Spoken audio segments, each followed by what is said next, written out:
me nacieron, que no sé cómo hay que decirlo en estricta justicia, el día 3 de julio de 1888 a las 7:20 de la tarde, en la calle de las Rejas, número 5, piso segundo.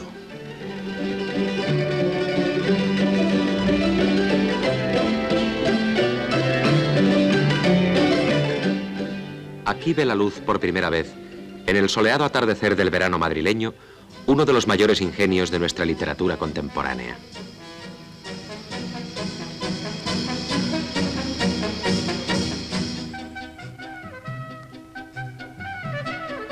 Desde una casa de la Cuesta de la Vega, donde se trasladaron sus padres al poco tiempo de nacer Ramón, cerca de la iglesia de la Encarnación, hasta el Palacio Real, con las estatuas vueltas de espaldas de la Plaza de Oriente, el niño aprendió a dar sus primeros pasos, a correr en sus primeros juegos, mientras sus ojos, llenos de asombro, se abrían al viejo paisaje matritense.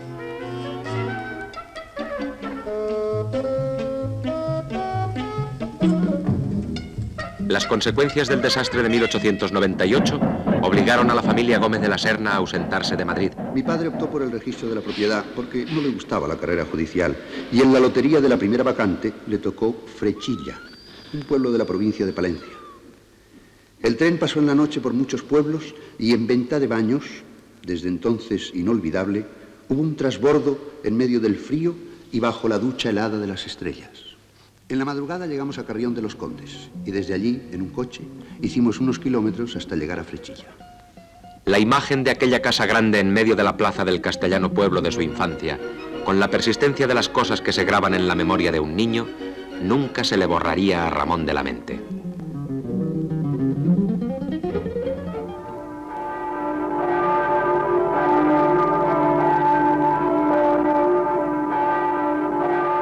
Desde Frechilla, llevarán al niño Ramón hasta el colegio de San Isidoro de Palencia, algunos años más tarde de que él escribiera su primera cuartilla. Por estas aulas, que le abrigaron durante 3 inviernos de internado, el niño se fue convirtiendo poco a poco en adolescente, y en este mismo colegio haría su primera comunión en el año de 1900.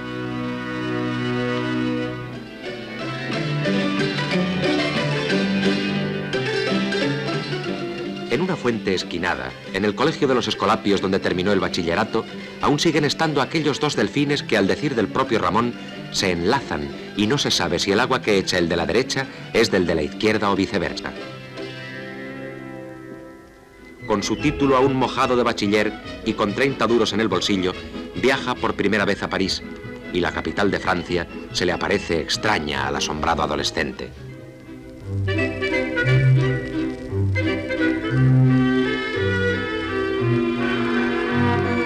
Ahora vive en la calle de la Puebla y todos los días recorre este mismo camino desde la calle del Pez hasta la vieja Universidad de San Bernardo, donde cursa sin pena ni gloria la carrera de Derecho, mientras la vida literaria comienza a rondar la atención del joven estudiante de leyes.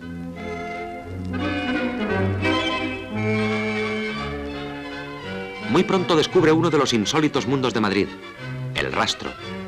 Aquí, rodeado de objetos extraños, viejas porcelanas rotas, de abandonados tarros de botica donde él guardaría sus ideas, comienza a construir su mundo y a dar humanidad a todas las cosas abandonadas.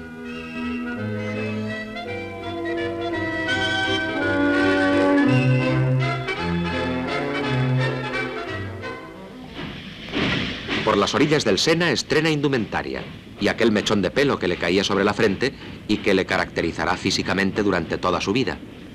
Por aquel tiempo aparece en su vida la ya madura escritora Carmen de Burgos, una especie de musa de Ramón, su colombín, con quien mantendrá una unión sentimental y literaria de más de 20 años. Ateneo de Madrid. A esta asociación dedicaría en su postrer viaje a la capital de España Automoribundia, uno de los libros más hermosos y queridos de Ramón.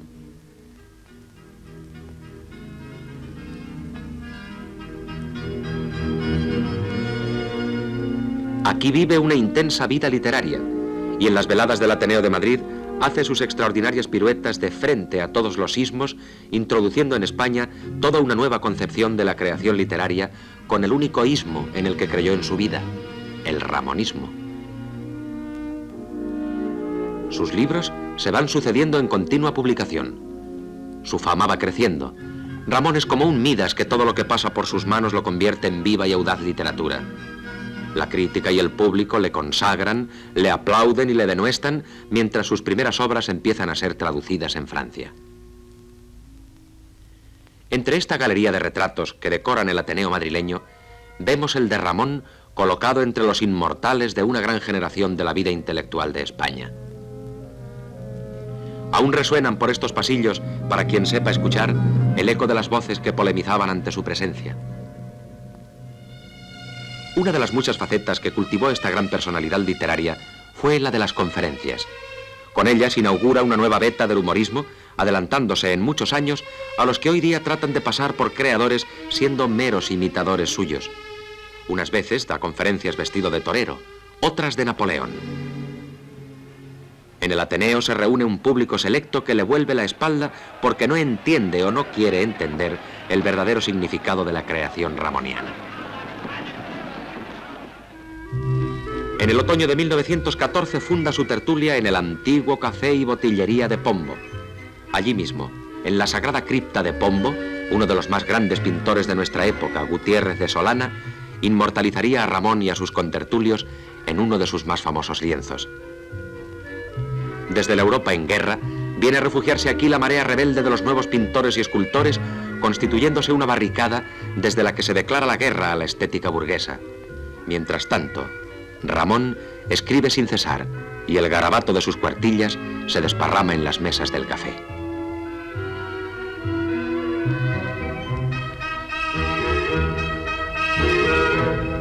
Los años 20 marcan la etapa de madurez del primer Ramón, que es también la de su consagración intelectual. Pero su personalidad literaria, su estilo de vida, su original concepción del mundo, no se adapta al medio que le rodea, y es entonces cuando erige su singular estudio en un torreón del número 4 de la calle de Velázquez, que desde entonces va a ser lugar de peregrinación literaria, luz de navío en las avanzadas de Europa, como más tarde diría Valéry Larbaud. La greguería, original forma que él inventara, tiene en este torreón su definición más clara.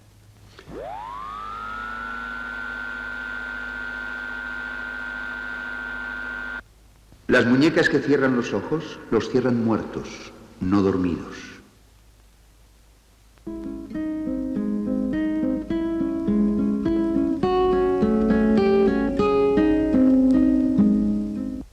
Cante hondo, llori cantar.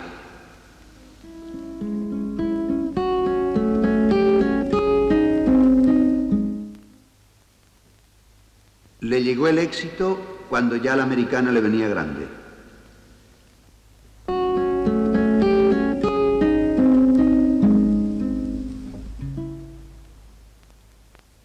Pan es palabra tan breve para que podamos pedirla con urgencia.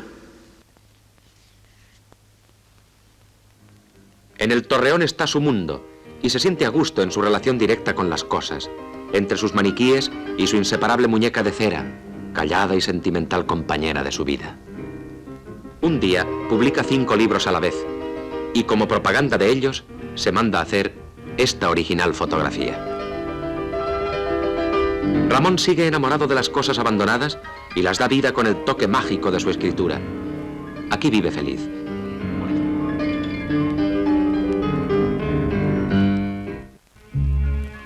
En el aristocrático Lardi se le da un homenaje.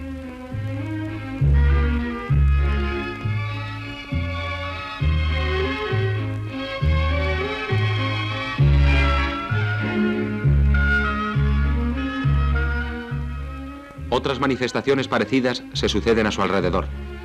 Más homenajes en torno a su figura acompañada de las personalidades más destacadas en el campo de las letras y de las artes en el Madrid de la anteguerra.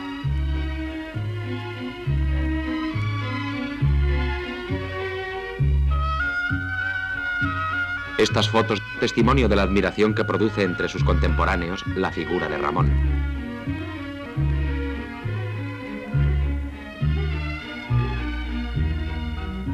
Aquí le vemos con Azorín, de quien escribió una biografía llena de intuiciones, y con José Ortega y Gasset, de quien fue gran amigo.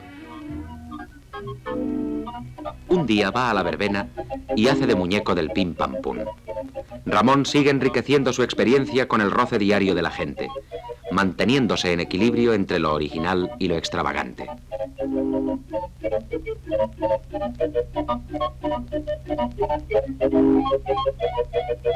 Aquí le vemos matando un toro de cartón y recogiendo las ovaciones de un público que en su regocijo verbenero ha intuido algo de patético en la caricatura que de sí mismo hace Ramón.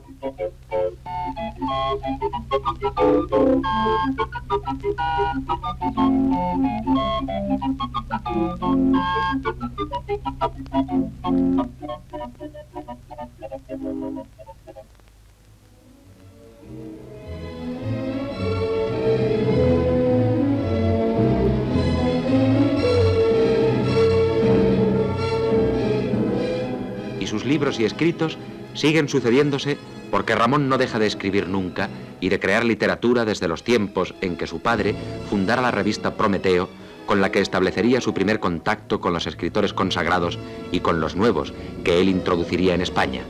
Ahí apoyará Ramón su avidez de escribir todo lo que se le ocurre, publicar todo lo que escribe y de regalar todo lo que publica. Aquí está con el hispanista Jean Cassou. Su fama por Europa se extiende y junto con Cami, Bontempelli y Pitigrilli se le consagra como a uno de los más audaces humoristas del mundo.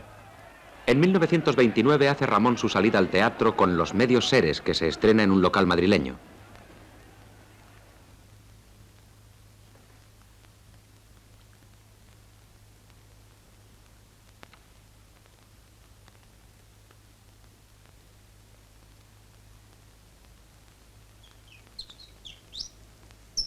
Me voy a afeitar a tu lado porque hoy seremos inseparables. Un año que nos casamos. Hay que pensar que vendrán algunas visitas.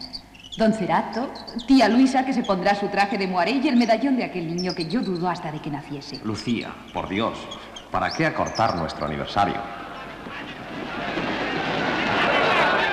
El escándalo del público rechaza la anticipación ramoniana y el escritor se instala de nuevo en París, donde funda en el Café de la Consigne una nueva tertulia que es como una sucursal del añorado y madrileño Café de Pombo.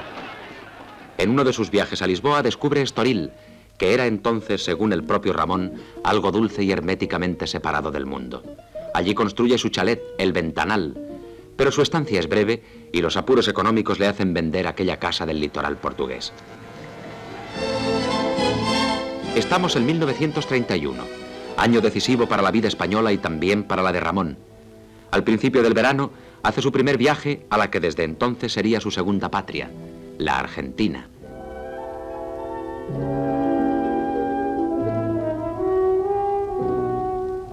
En Buenos Aires conoce a una joven escritora, Luisa Sofovich, de la que se enamora inmediatamente. Hace una campaña triunfal por toda América sembrando ramonismo mediante conferencias sorpresa, entrevistas y homenajes que consagran allí su fama e influencia literaria. En Buenos Aires reconstruye su estudio, que es algo así como una anticipación del modernísimo pop art. Decora su casa con lo que él afirma que es el mayor espejo ovalado del mundo. Hace un nuevo viaje a la Argentina, llevando enrollado bajo el brazo su ya famoso cuadro de La Tertulia de Pombo.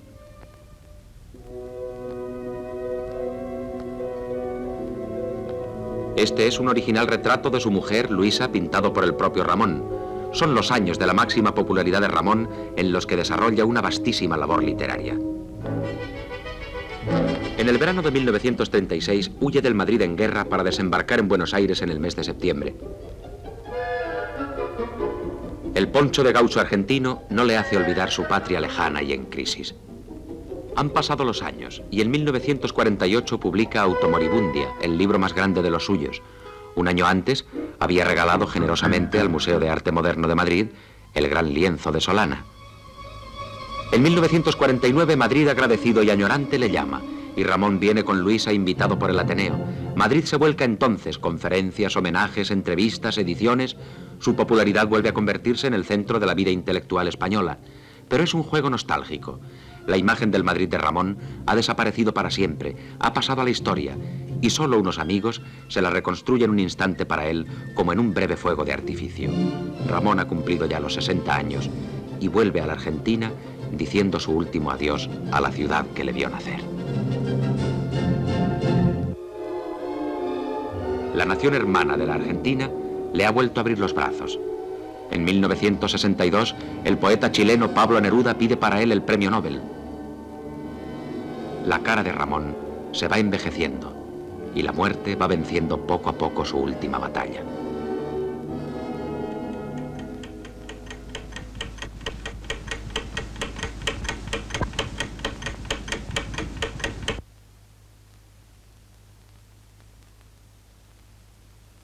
Por fin, en la madrugada del 12 de enero de 1963, se apaga la última luz de un artista que representó como pocos los últimos 50 años de un siglo inquieto, nunca satisfecho consigo mismo.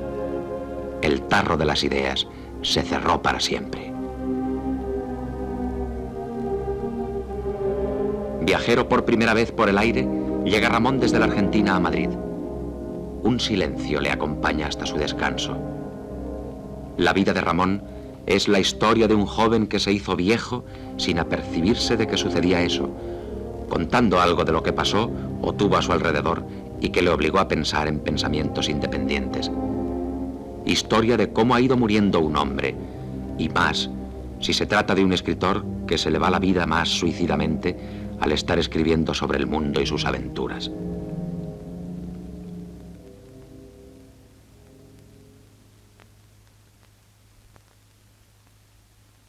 En el Circo de Price de Madrid, y en presencia de la viuda de Ramón, los títeres de verdad y los clons rinden un último y patético homenaje a la sombra de un poeta que enalteció su mundo y que rió con ellos. Un monóculo sin cristal, un lazo de lunares, un mechón de pelo caído sobre la frente, una vida entera independiente y buena dedicada a la literatura. Eso fue Ramón.